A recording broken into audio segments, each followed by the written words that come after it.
Hello and welcome to Chetan Bharat Learning, and in this class we're going to do current affairs for international relations from 22nd of December all the way to 28th of December, alright? So in this past week there were some significant developments, the foremost of which was that the Brexit deal came through, alright? 4 years of painstaking developments and then suddenly we have a Brexit deal. And we're going to understand why some commentators are saying it's not really a complete deal. There are many unfinished issues inside, all right? Then there is a Tibetan Policy and Support Act that the US Congress recently, only yesterday, it became law. So we're going to try and understand what does the act say. And then we're going to just quickly take you through the Indo-Vietnam relations, all right? So we're going to do the Brexit Act properly. The idea behind doing this properly is not just to understand what the Brexit deal says, but also to get a picture of what exactly is the give and take in most of these trade negotiations, all right? So this is going to help us understand and get a holistic picture of the trade relationship that not only European Union has with United Kingdom and vice versa, but also the sort of trade relationship that United Kingdom wants to have with the rest of the world, all right? So as you know, this was in news because there was a final agreement of sorts. What it says is that how the United Kingdom and European Union will now live, work and trade with each other. Now, why was this an issue at all, right? In 2016, what happened was there was a referendum conducted in United Kingdom where a majority of the people voted to leave the European Union common market, right? So for 40 years, United Kingdom had been part of European Union, right? A common trading policy connected both of them, right? A common customs union connected both of them. And almost on 95% of the issues, they also had the same political platform, all right? On very few issues did United Kingdom have a say independent of the people in charge in European Union, all right? So goods that had gone from United Kingdom into European Union were treated as national goods and vice versa, right? So trading became commonplace, and right, the development of United Kingdom's industry was almost custom made. Like over a period of time, it aligned itself with the needs and requirements of European Union. So United Kingdom became extremely dependent on its trade relationship with the European Union. A good marker of that is the fact that 43% of the goods originating from United Kingdom actually end up in the European Union, and the trade relationship on the other side is pretty much very synonymous, at least, right? So this intense dependency on each other for a host of economic and political issues was suddenly just people decided that they don't want it anymore. They want to reclaim their sovereignty in 2016, right? That was the decision of the Brexit referendum. Now, since then, what happened was David Cameron, the Prime Minister, resigned right after the results came out. Then Theresa May was appointed the Prime Minister of from her Conservative Party. There were three trade deals that were agreed to with the European Union that were put to Parliament because the United Kingdom Supreme Court had said that any trade deal has to go through Parliament, and all those three deals were negated by the Parliament. Now, the idea then was that it was not possible to have a clean break for the United Kingdom to break away with such cleanliness with the European Union. So they decided to have something called a soft Brexit. The idea of the soft Brexit was that most of the EU regulations would continue to be in place.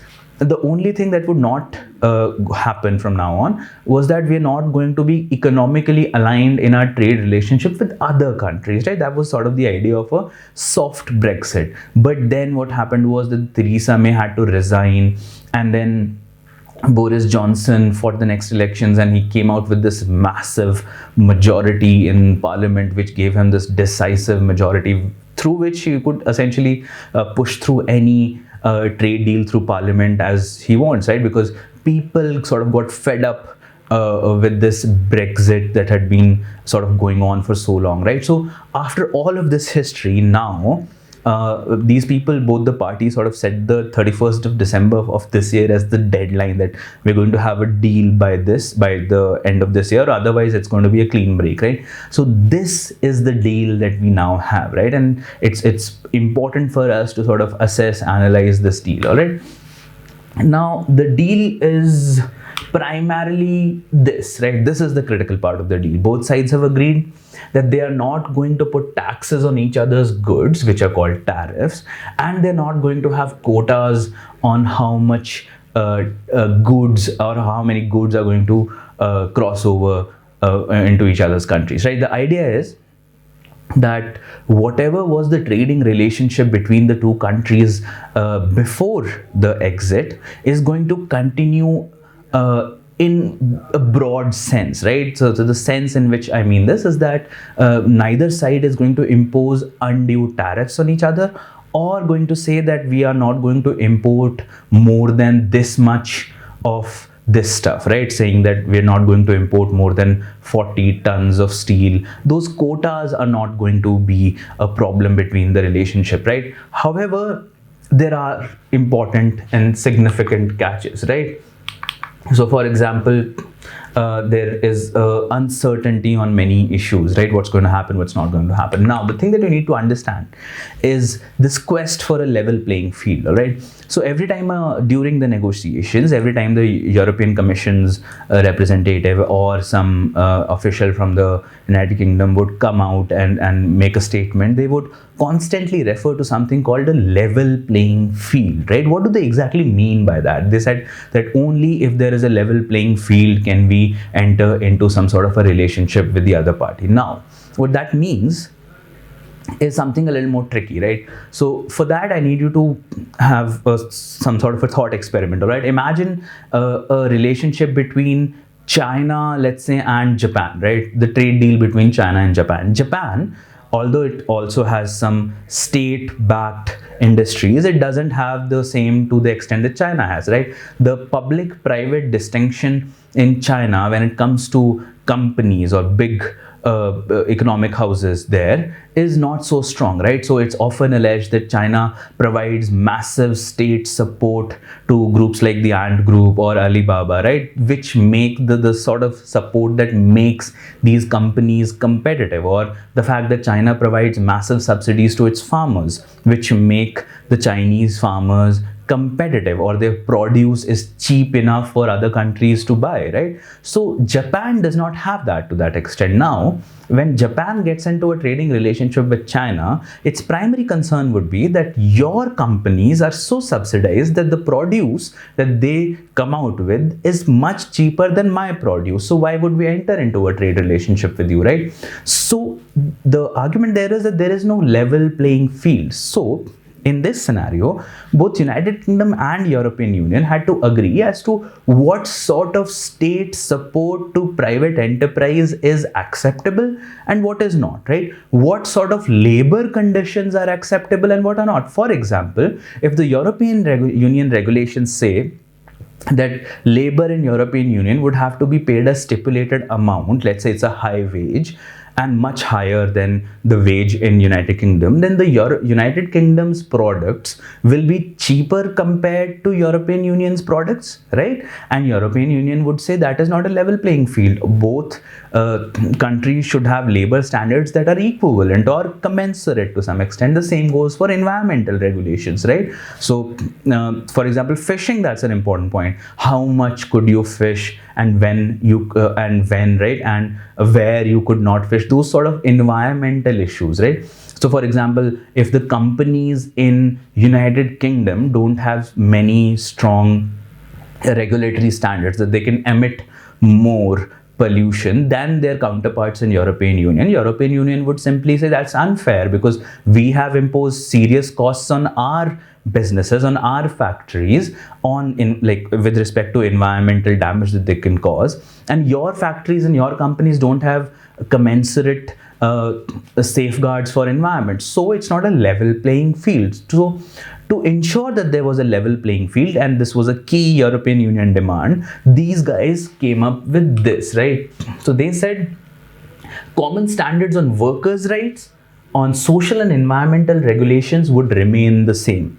All right. Then they agreed to stick to common principles on how state aid regimes work. So you see that sort of the shorthand or the longer hand for subsidies, right, and state support.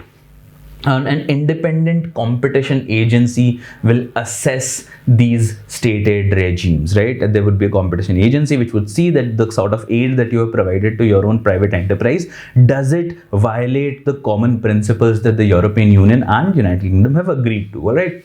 Now,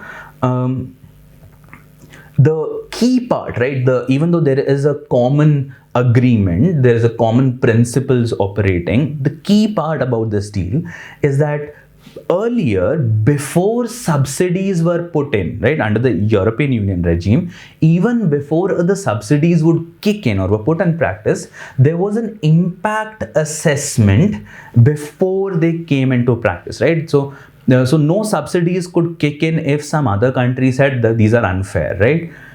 Now the United Kingdom could provide subsidies beforehand, and then there would be an inquiry by the competition agency to see whether those subsidies are in alignment with the common principles agreed with the EU or not.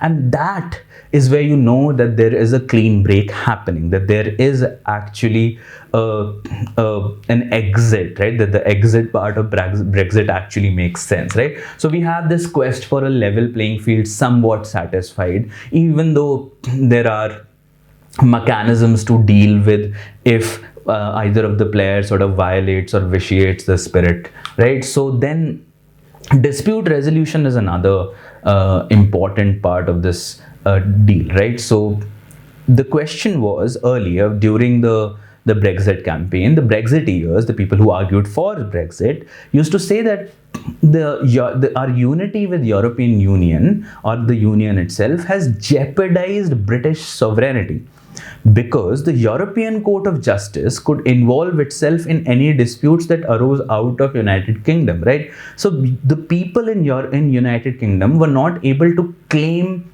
their sovereignty, right? They did not have final say over their internal issues, right? For example, there was a very famous 1984 case where the British intelligence agency had spied over a private citizen, and the court, instead of being decided by their Supreme Court, went all the way to the European Court of Justice, where it was finally decided that the intelligence agencies of the British system had to sort of compensate that person, right? So those sort of things, right? This is where the problem was. Now, so let's say there is a dispute now between United Kingdom and the European Union.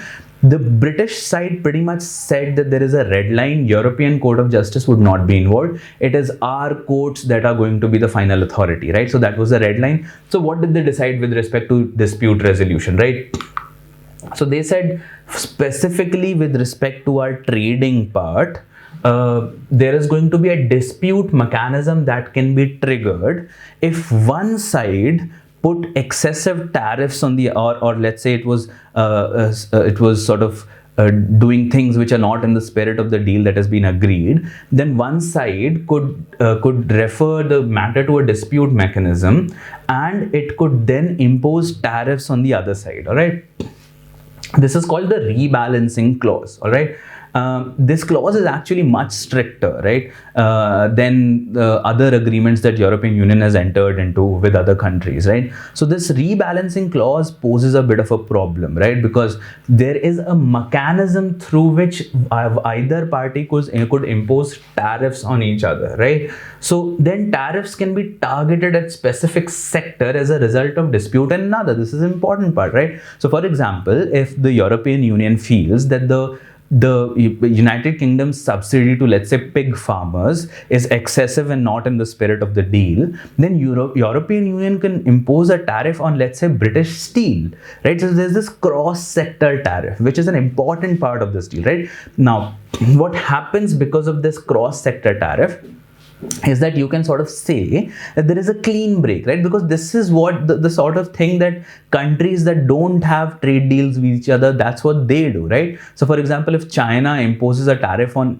Indian rice entering China, then we impose a tariff on, let's say, Chinese pen drives entering India, right? So we hurt them where it would hurt them the most, right? So that cross-sector tariff is an important part of this deal, right? However, there are some binding arbitration clauses involved in the deal, but we know that this rebalancing clause is where things are going to get much more let's say litigious, right? More contentious between the two parties, right? And then as I spoke to you about the European Court of Justice, right? So the British in trade matters have ensured that the cases don't go to a European Court of Justice.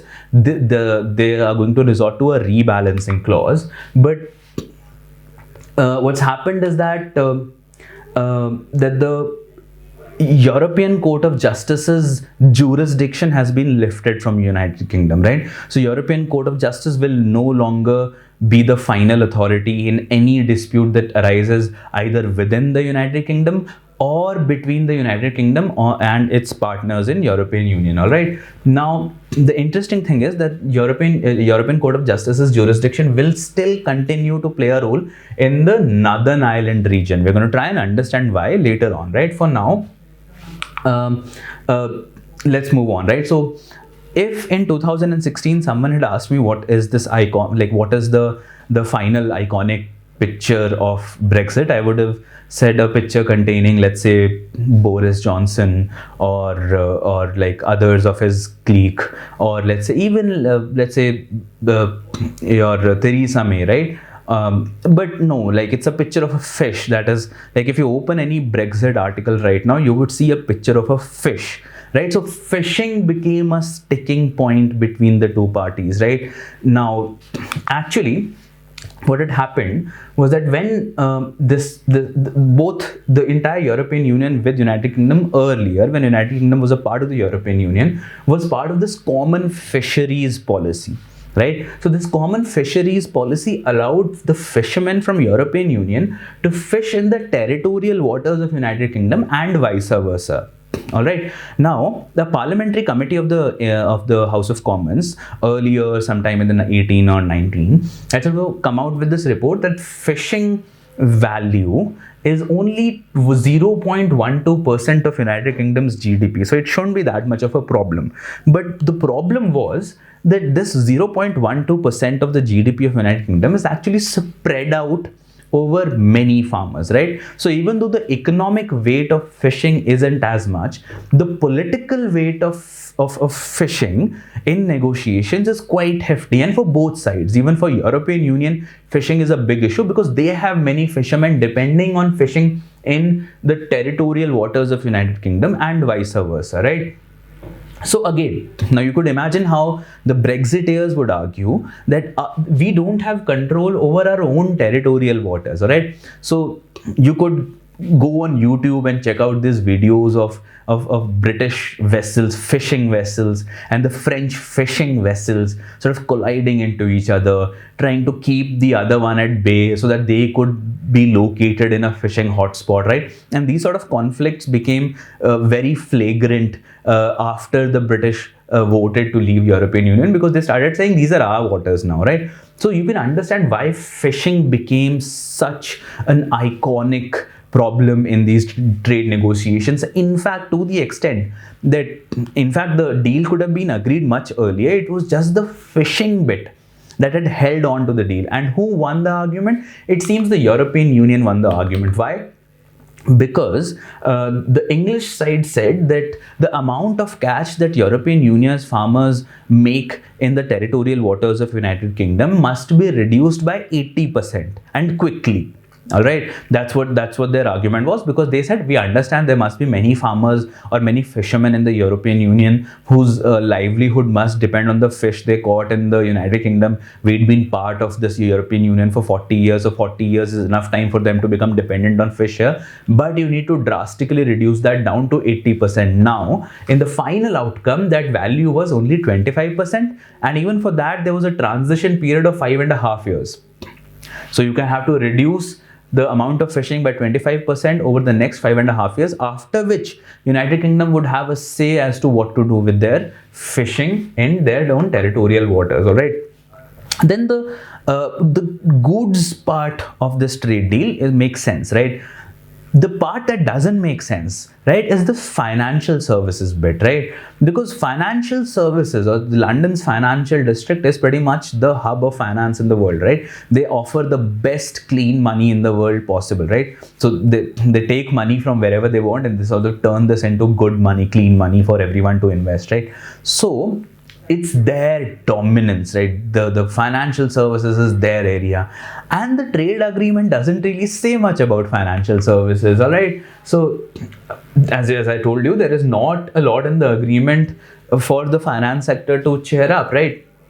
So UK is now still hoping that the European Union issues an equivalence decision, right, stating that the regulatory framework for financial services in the United Kingdom is the same as the regulatory framework for financial services in European Union. Now, unless that equivalence is granted, unless European Union recognizes United Kingdom's financial regulations to be equivalent to their own, the financial services sector in United Kingdom can't do much, right? And they are sort of waiting for this equivalence to be granted. Now, in return, the European Union has said that they're waiting for a series of further clarifications needed from the United Kingdom. So, European Union is saying that we need United Kingdom to come up with more clarification as to what their structure is going to be, right?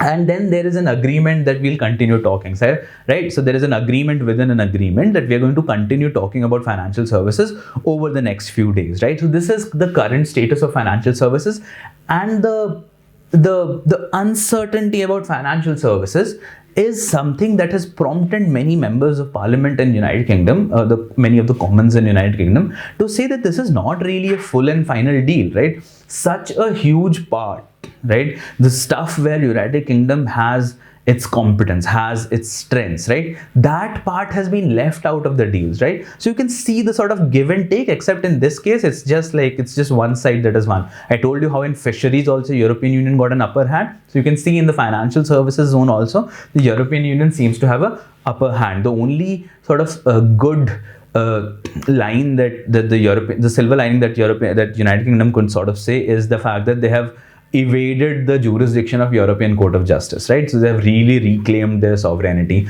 and to an extent in their trade in goods. Why trade in goods is important for the United Kingdom? Because 43% of their goods exports land up in European Union, right? So if suddenly that was to be snatched away from them, there would be serious issues, right? So then the reason why I've sort of included the pointer about data is because that is going to feature in many of our own free trade agreements with other countries, right? So data is going to be constantly, so you can imagine, right, like the trade deals that were struck in the 1900s or the 1950s, the most prominent difference is data, right? Data has sort of emerged as this new oil, as this new foundational principle on which countries are to negotiate. Now, why is that important? Because many of the financial services that the Britain offers to European Union, and many of the IT services that are offered by British firms to European Union and vice versa, has a transfer of data involved, right? If you're a financial company, if you're a financial plus IT company operating in, let's say, Brussels, then you are dealing with the data of European Union citizens, right, their members. So what is to happen to that data is a crucial bit, right? So UK was hoping that the European Union will issue something called a data adequacy decision, something similar on the lines of the financial services, that if the European Union sort of agrees to release something called a data adequacy decision, recognizing that the United Kingdom's rules are equivalent to its own. Now, once it does that, then it will become easier for British firms to operate in European Union or manage or process the data that is generated out of European Union. So what happened in this regard? Both sides said, we want data to flow across borders as smoothly as possible. So there's a principled agreement that we want data to flow. However, European Union was the point they made is that we want strong protection of personal data and privacy, right? So if you're mining or if you're dealing with data generated by a person in European Union, you're supposed to be following certain guidelines, right? So that's why so United Kingdom is still waiting for that direction by European Union, saying that the data standards are the same. And in the meanwhile, while we don't have an agreement as to exactly what is going to happen, there's a 4-month period for which data is going to continue to flow between the two countries without any disruptions, extendable by 2 months, and then we are going to see what to do with it. So in this case also, right, you could see that the United Kingdom has sort of taken a back seat, right? So it's almost as if it's an exit. They've managed the goods part, right? Trade and goods has been managed, and then United Kingdom has gotten its sovereignty issues sorted, that we are no longer subject to the jurisdiction of the European Court of Justice. But on other issues, it's mostly like we're going to deal with that later. We're going to deal with that later. So it's like an exit, right? It's a clean break that's happening, and European Union has sort of got an upper hand, right? Now the question is, what about the internal issues? And they are important, right? So this is sort of the map of the Brexit referendum, right? So areas in blue strongly voted heavily in favor of remaining within the European Union, and areas that are orangish, yellowish, they voted to leave the European Union. Now the two areas that you can see that are strongly blue is one, Northern Ireland, and second, Scotland. All right, so let's quickly go through the Irish history for a second. All right, let's not go into the detailed Irish history. I'm just going to tell you a brief synopsis. All right, so what happened was, this part, the Southern Ireland part, which is now called the Republic of Ireland, is heavily Catholic, and the northern part is heavily Protestant. All right, and United Kingdom, right, this England part and Scotland part is also heavily Protestant, right? So there was a religious distinction that could be drawn. So Northern Ireland stayed a part of the United Kingdom, while the Republic of Ireland gained independence way back in the 20s and became a country of its own, right? So Ireland saw this, the southern people saw this as like unjustifiable, right? So they sort of had this war, or like this war-like situation emerged, because they wanted to unify Northern Ireland with Southern Ireland, right? They wanted one common island. And there was like a lot of bloodshed that happened. British forces were stationed in many of the cities, and like you must have heard of the IRA, Sinn Féin, and there's a lot of history associated with it. But in the end, in 1998, we came to a Good Friday Agreement, right, which was sort of this peace deal that was struck between England and the Republic of Ireland and Northern Ireland, right? So according to this deal, there is not going to be hard borders to disrupt the movement of people from the north to south and vice versa, right? So that was the principle of this agreement, right? So now you could see most of the people in Northern Ireland voted to remain within the European Union, and these people voted to stay out of it. So you could understand why this border might become a problem, right? So one, that we're going to see what happened to that, and the second thing we're going to see is what happened to Scotland, right? Scotland, like 60% of the people pretty much voted to like remain within the European Union, and the other part of the country voted to leave. Before the EU referendum, there was a Scottish independence referendum, 2015 or so, where only by a slim margin, the people of Scotland voted to remain within the United Kingdom.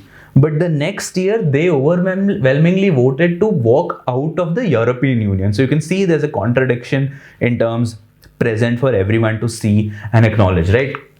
This contradiction has been acknowledged by Nicola Sturgeon, right, who's the First Minister of Scotland, right? They have a devolved parliament of their own, right? So she said Brexit is happening against the Scotland's will, and there is no deal that will ever make up for what Brexit takes away from us, because she says that we share these common values with European Union, and we don't want to leave the European Union, and it's time to chart our own future as an independent European nation. She wants independence. She wants another referendum as to whether Scotland should leave the United Kingdom, right? And the argument that she's giving is that there was this simulation, an economic simulation, that said that because of this Brexit, by 2030, your Scotland, like the Scottish people, are going to lose 6% of their GDP, right? So they are going to become poorer because of Brexit. So why would they want to remain with the United Kingdom, all right? Then what about Ireland? So initially the idea was that there would be a backstop, right? An Irish backstop where there would be some customs and checks to ensure that there is no sort of hard border. Some people have even said let there be beaded curtains between the Republic of Ireland and the Northern Ireland. But the idea was that we cannot violate the spirit of the Good Friday Agreement, because peace would be rendered vulnerable if we do so, right? So there has to be a solution, right? So the backstop idea sort of went away, right? It went away. Under Boris Johnson, what they've come up with is a Northern Ireland protocol. Under this protocol, broadly what's going to happen is that there are not going to be any hard borders, right? So there's not going to be customs checks, all of that, nothing of that sort. Whatever customs checks are going to happen over the Irish Sea and not on land.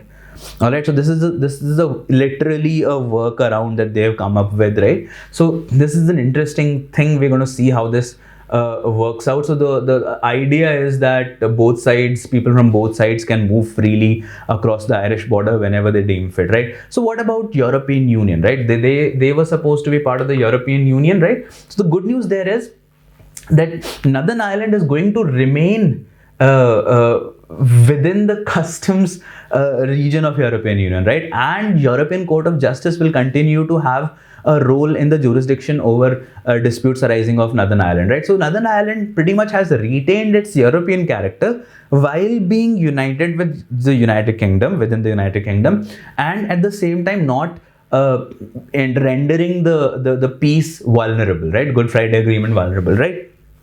So customs checks, as I told you, will be in the Irish Sea rather than land, and Northern Ireland de facto remains de facto, right? Not like in principle, but de facto will remain within the EU regulatory orbit and will over time diverge from the rest of the UK. So that's the idea of what's going to happen in Northern Ireland. There are parties from Northern Ireland that have actually opposed this move.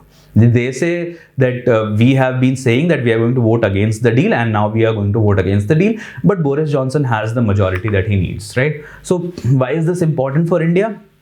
Well, it's important on its own also, but it's particularly important for India because India and UK have a particularly strong relationship when it comes to cross-border investment, right? India is one of the top investors in UK.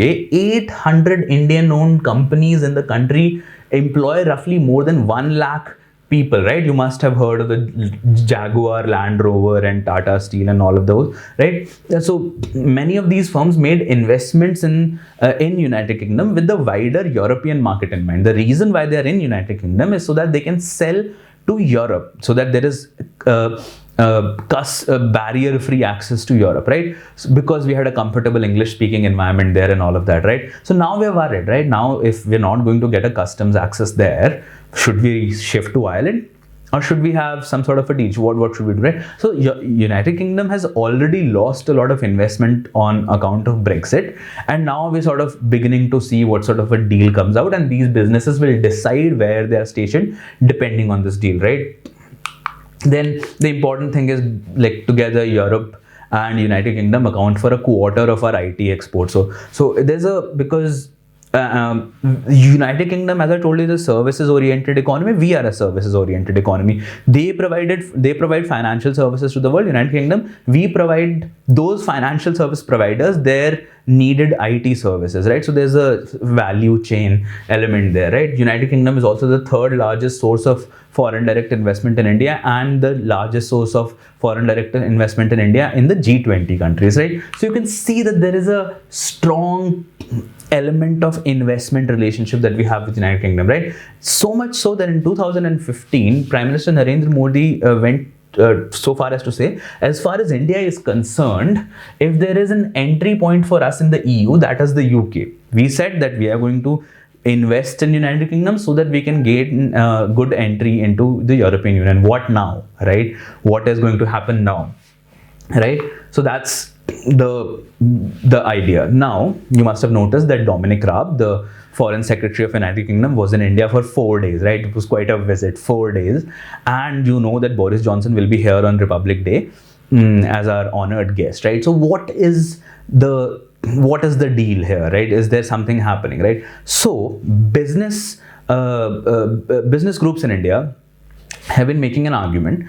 So this is the argument. They say that Boris Johnson told his people during the Brexit years that once they walk out of European Union, they can have independent trade relationships with the world, right? So now that they've walked out of the European Union, they need some strong trade deals with other emerging economies, right? To sort of show to their domestic constituencies that this is what they meant, right? So it's a political issue for them.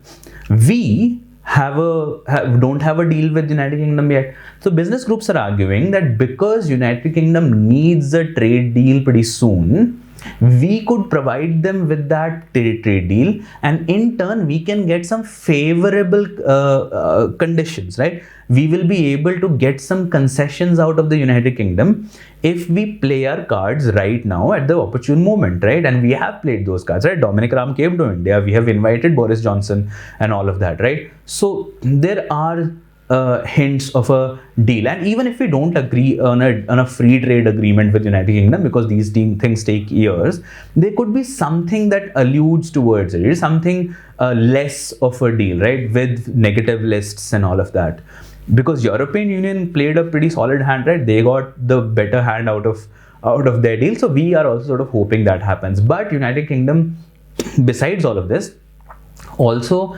has a functioning vaccine with it, right? So, and we are the vaccine like production house of the world, so we are hoping on that front also we can gain some leverage, like we could get some formula and sort of produce that vaccine in India and distribute it around the world, right? So so we have all the makings of a good deal between India and United Kingdom, which is actually beneficial to India, right? So that's the idea right now. So that's what I'm sort of trying to allude to, and you could go through the notes to understand this in much greater detail, right?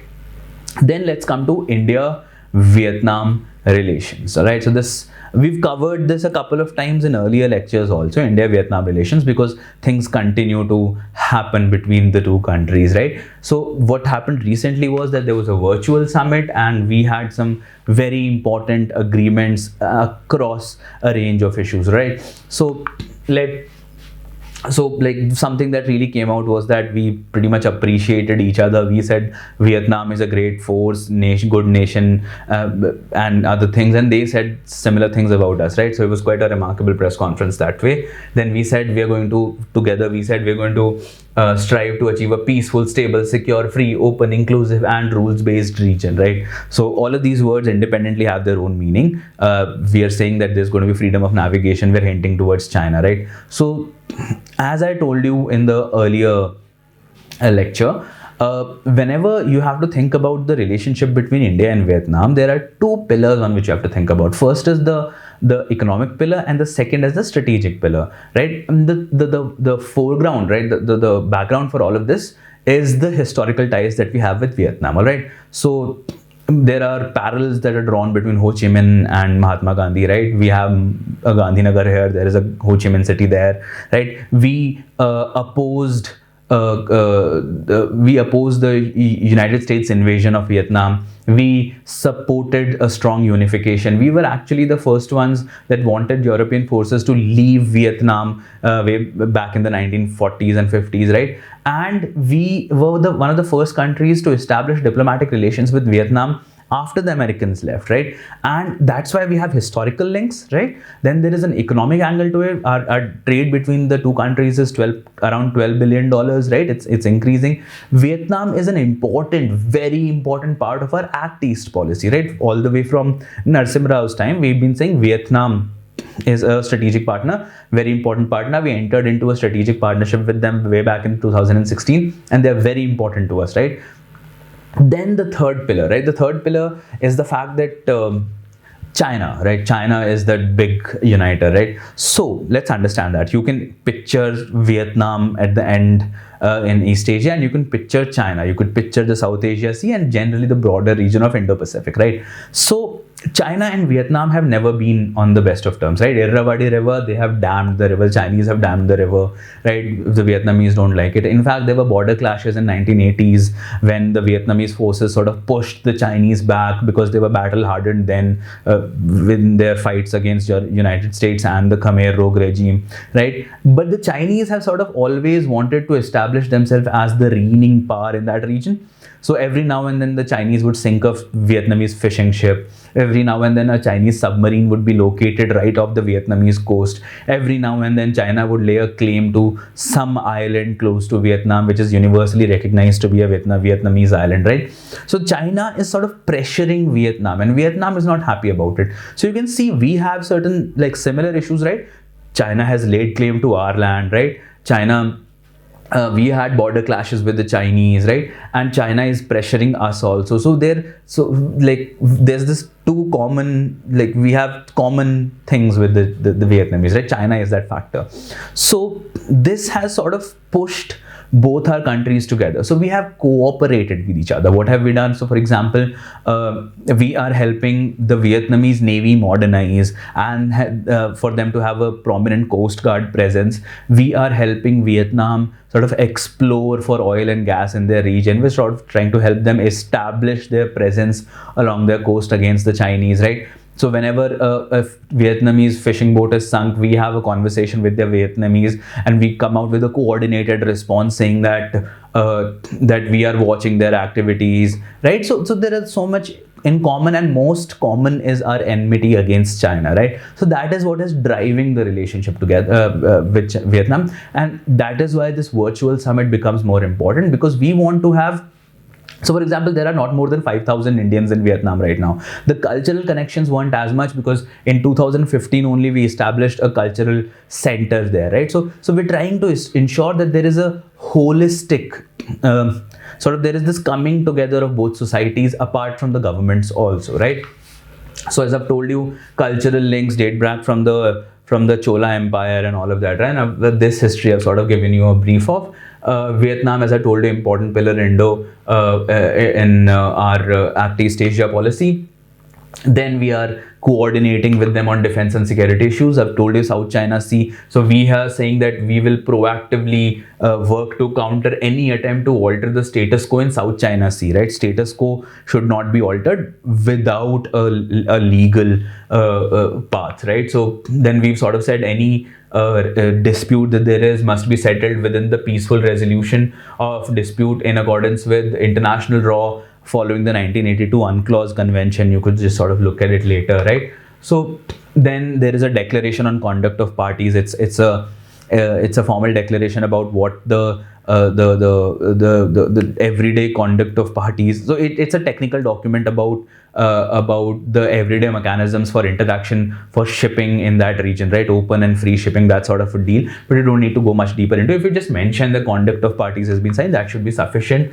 Then we are partnering with them in the Indo-Pacific, right? That strategic convergence is the word, right? So we are converging towards the same goal of containing China, of telling China that they can't really bully us, right? So then Vietnam being part of ASEAN, they have a ASEAN outlook on the Indo-Pacific, which basically says two or three things. It says that ASEAN is the central region to Indo-Pacific. They maintain ASEAN centrality to Indo-Pacific. You know Indo-Pacific, right? The all of Pacific Ocean, and in India's terms, it also sort of extends to Arabian Sea. But this region, right? The Bay of Bengal and the islands of Indonesia all the way to Philippines and to United States borders, right? So Pacific and this region. So they say we are the central pillar of this region, and we also have our own vision for Indo-Pacific that sort of comes out through the Indo-Pacific Oceans Initiative. So we say we both have these visions, they broadly correlate, and we are going to continue working on these visions, right? And the reason why we're talking of global challenges now is because from 2021 to 2023, we both are going to be non-permanent members of the United Nations Security Council, right? So you could see that there is this urge, like when both countries that have they have this urge to ensure that that our relationship was on a better sound footing, right? And as I've told you about trade, our trade is currently $12 billion or so, and we've like asked both parties, we've asked each other to sort of ensure that it's up to $15 billion at least, all right? Then we have a Digital India mission. They have a digital society vision. We sort of found areas like where we could sort of work together, right? And the takeaway, if there is from Indo-Vietnam relations, for your mains answer, more importantly, is just that you need to establish historical links. You need to establish the fact that Vietnam is an important pillar in our Act East policy. The economic ties through ASEAN region have been increasing. The cultural ties have been sort of increasing through cultural connectivity initiatives that we have, and the pillar of your answer is going to be strategic convergence on security in the Indo-Pacific, freedom of navigation, all of that. All right, I hope this is clear, because we've covered Indo-Vietnam relations in earlier videos also, right? Then this happened, right? We like this man. His Holiness the Dalai Lama. There was a Tibetan Policy and Support Act passed by US Congress, which was signed into law by Donald Trump, right? And there's quite an important legislation, right? So the government in exile, the central administration, the CAT, right? So they said it's a powerful message of hope and justice that has come out of the US Congress to the world, right? So what is this message, right? But before that, so I want to make this interesting. So let's hear what the Chinese had to say. They said United States Congress should not interfere in our internal matters, right? And I've told you earlier that most of the post-colonial societies have a strong anti-colonial mindset that is sort of edged into their psyche through years of colonialism. So every time a foreign country makes comments that are about their internal affairs, that are not exactly very flattering, what do they say? Non-intervention. United Nations Charter says non-intervention. How dare you comment in our internal matters? And the Western world has been sort of really needling China there, right? With respect to Uyghurs sometimes, Hong Kong sometimes, and now Tibet, right? So the United States Congress passed a law in support of Hong Kong residents also, and now they've passed a law about the Tibetans. Now, before Donald Trump leaves, he really wanted to get this law through, right? So what does this law say? It settles this great controversy as to what is going to happen. It doesn't settle, it presents its own position as to what is going to happen once Dalai Lama is dead and there is a need to find a new Dalai Lama, right? But besides that, it recognizes the CTA, the Central Tibetan Administration, as the legitimate representatives of the Tibetan people. It provides funds for multiple activities. The part that is really striking is that it makes these very unique assertions about the environmental issues within Tibetan region, right? So for example, Tibet, as you could imagine, is a plateau, like 4,500 meters average height, right? So it's this table, it's literally a tableland, right? Sitting there between India and China, right? So you could understand how fragile their ecosystem must be, right? So there are these millions of streams that sort of transverse this entire region, and they form into rivers, the most important of which is Brahmaputra, right? So there's a very delicate ecosystem there, right? And climate change is threatening that ecosystem. And besides climate change, now the thing that is really threatening that region is the Chinese construction, right? And the continuous damming of rivers, right? So the United States Congress has made a stand about that, right? Not just that, it has asked the international community for greater cooperation to ensure that the environment of the Tibetan plateau is not hampered by Chinese activities, right? It's a good, nice little trick to this case, right? Then the legislation says that China cannot establish any more consulates in the United States unless United States is given a right to establish a consulate or a diplomatic agency in Tibet, right? And then it sort of allows the United States Department of State, right, the Secretary of State, to impose sanctions on any Chinese officials who help China in evading the appointment of the next Dalai Lama, right? If China tries to circumvent a rightful appointment of the next Dalai Lama, then the officials involved in that could be sanctioned by the United States government. So that's the idea of this law. Now, I haven't read the text of the law myself. I've taken this from the website of an organization that works for Tibetan rights, right? So I'm sort of relying on their judgment of the law, right? So why is United States doing this? The most important of it, this is a part of this is that United States has realized that they need to take on China, right? The biggest strategic achievement of Donald Trump administration is the recognition of China as this threat to global security and its own supremacy, right? We had the great United States Secretary of State way back in the 1980s saying the United States is indispensable to the world. Well, Donald Trump might have walked down on a lot of those promises, but it has shown its indispensability in terms of it being the only power that can really take on China. And the other part that sort of like came together on this is that Dalai Lama is now 85 years old. He is going to die, right? Way back in 1995, what had happened was the second most important Buddhist official in Tibetan society is the Panchen Lama, right? Now, in 1995, when the new Panchen Lama was sort of appointed, the Chinese government kidnapped that boy. It was a 6-year-old boy, and we haven't known since where he is, right? So we sort of expect the same to happen to Dalai Lama, and that is why the United States government, the United States Congress has said that it's the Dalai Lama, like his wish, the next Dalai Lama will be appointed, and the Chinese government dare hinder that process, right? So where does the party stand on this, right? Whether there's going to be a new Dalai Lama or not. So Dalai Lama, who's the 14th in his line, has said that it is up to the Tibetans and Tibetan Buddhists, right, to decide whether there should be a new Dalai Lama or not, right? And definitely not the decision of the Communist Party to tell the Buddhists whether there should be a new Dalai Lama or not, right? The Chinese have said that the Dalai Lama is a splittist, right? That's the term they use when it's sort of translated from their own language. It sort of correlates with splittist, which is that he's a separatist, right? And in 2019, a Chinese official sort of said that we should draw lots for the next Dalai Lama, and he would be agreed to by the Chinese administration. Only then you could have a Dalai Lama, because the Chinese administration earlier sort of sanctified the current Dalai Lama. The current Dalai Lama has Chinese administration's good graces, right? Not good graces. He was sort of verified by the Chinese administration. So they said the new Dalai Lama would also be sort of picked through a lot, and we are going to give him approval also, right? Where does India stand? In 2018, a foreign ministry official said that our position is pretty much very clear. He has freedom of religion. Whatever he does. We can't really tell him what to do and what not to do, right? So that was India's stand, right?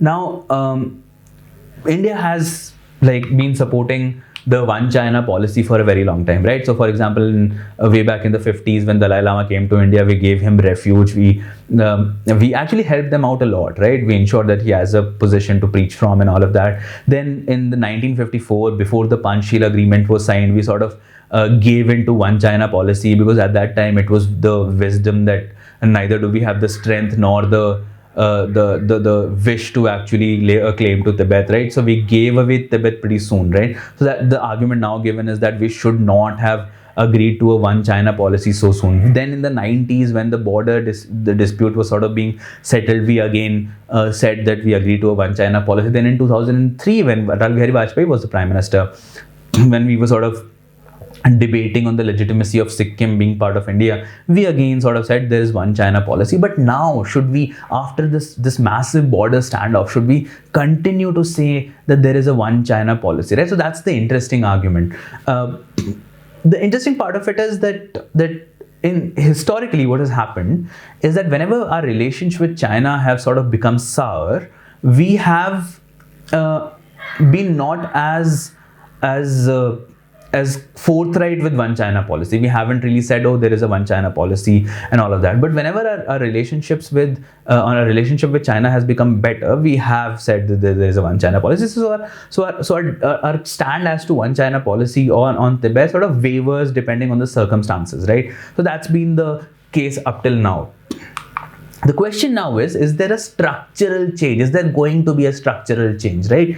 Are we going to now see a strong change in our stand on Tibet? We don't have a final answer yet, right? Most people say, no, we are not going to see a structural change in our stand on Tibet. In fact, if we have a peaceful resolution of the border dispute, then we're going to go back to our stand on Tibet, right? For example, in 2014, when our relations with China were not as much on a good footing, right? It was right after the clash that we had in 2013. So then the Prime Minister Narendra Modi invited the Prime Minister of the Tibetan administration to his swearing-in ceremony. But when during the 2018-19 that Mambalapuram spirit or the Wuhan spirit was going on, when our relationship with China was improving, we did not invite the leader of the Tibetan government in exile to the swearing-in ceremony, right? So we recently asked. Before the standoff, we asked the Indian officials to not to be present in Tibetan ceremonies openly and all of that. So our stand wavers. So what you have to watch out for is look for opinions, right? Figure out what are the experts saying about India's Tibet policy, right? Because government of India's stand has not changed, all right? So this is an open issue. Because this law was signed into execution only yesterday, so we're going to watch out for this issue, all right? And I hope you are reading your newspapers. I want you to sort of look back at this year, look at our involvement in RCEP and how we backed out, the impact of our border standoff with China, right? Now there is a Quad exercise called Malabar. Earlier Australia was not part of it, now Australia is part of it. Then the fact that Donald Trump's reign is coming to an end and there is a new president who's going to take over, right? So I want you to form opinions on a lot of these important issues, right? So what about our relationship with our neighbors? So earlier we had a good relation, like our relationship sort of deteriorated in the first part of this year, and now we had this outreach and it seems that our relationship is coming back to track, right? The golden part of our relationship was with Maldives and with Bangladesh and all of that. Form opinions on these issues, right? So if you are suddenly asked to write an answer in 15 minutes, a 15 marker in 7 minutes, 8 minutes, you should have these pointers at your tips, right? You shouldn't have to think then. That's the idea, all right? So I hope you're reading your newspapers. I hope you have a really good day, all right? And I hope you have a good new year also, right? So thank you so much for listening and take care of yourself. Bye-bye.